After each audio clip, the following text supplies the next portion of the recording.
Здравейте, приятели! Днес ще ви покажа как приготвям наденица с боб. За целта ще използвам 500-600 грама боб, 4 броя наденици, 2 чушки, глава лук, чесън, морков, около 200-250 мл домнатено пюре, от подправки чубрица сол, черен пипер, червен пипер, брашно, джоджан или някаква подправка, която на вас ви харесва. Първо ще си сваря боба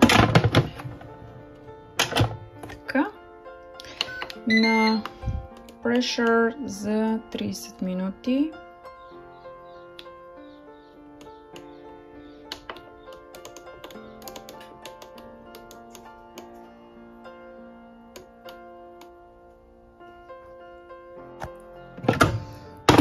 Така, боба ми е вече готов. Едно от нещата, които може да направите, е да сложите абсолютно всички съставки, лук, доматите, наденицата, затворите и на pressure 10 минути. Но аз ще извадя боба, ще го премия, след което ще запържа лука и всички останали съставки. Ще е загряла, добавям малко олио.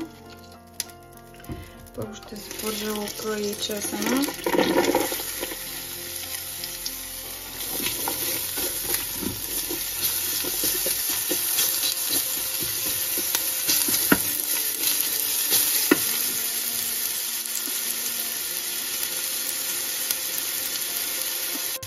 След това добавям моркова и чушката. Затворихме малко от тях.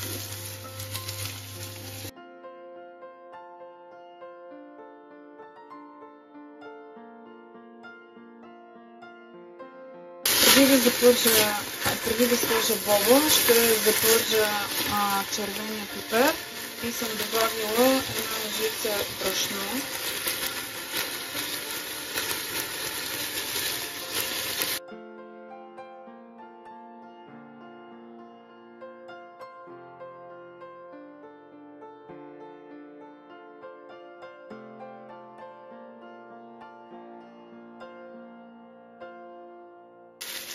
Изключвам мисто, добавям вода.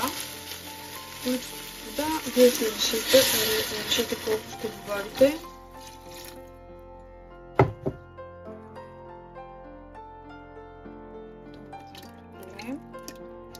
Сол и черен пипер може да добавите. Зелените подправки ще ги добавя накрая.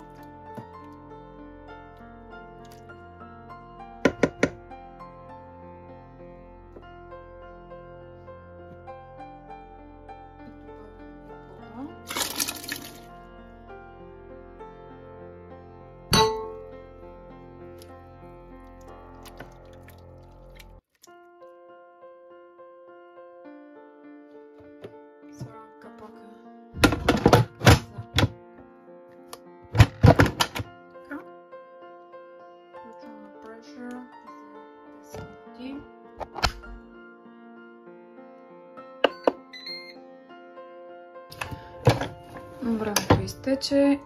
Да видим какво се е получило.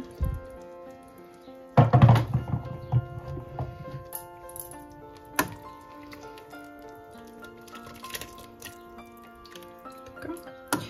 В момента ще добавя зелените подправки.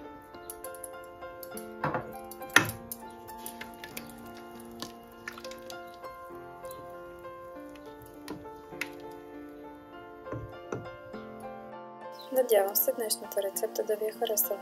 Бон апетит!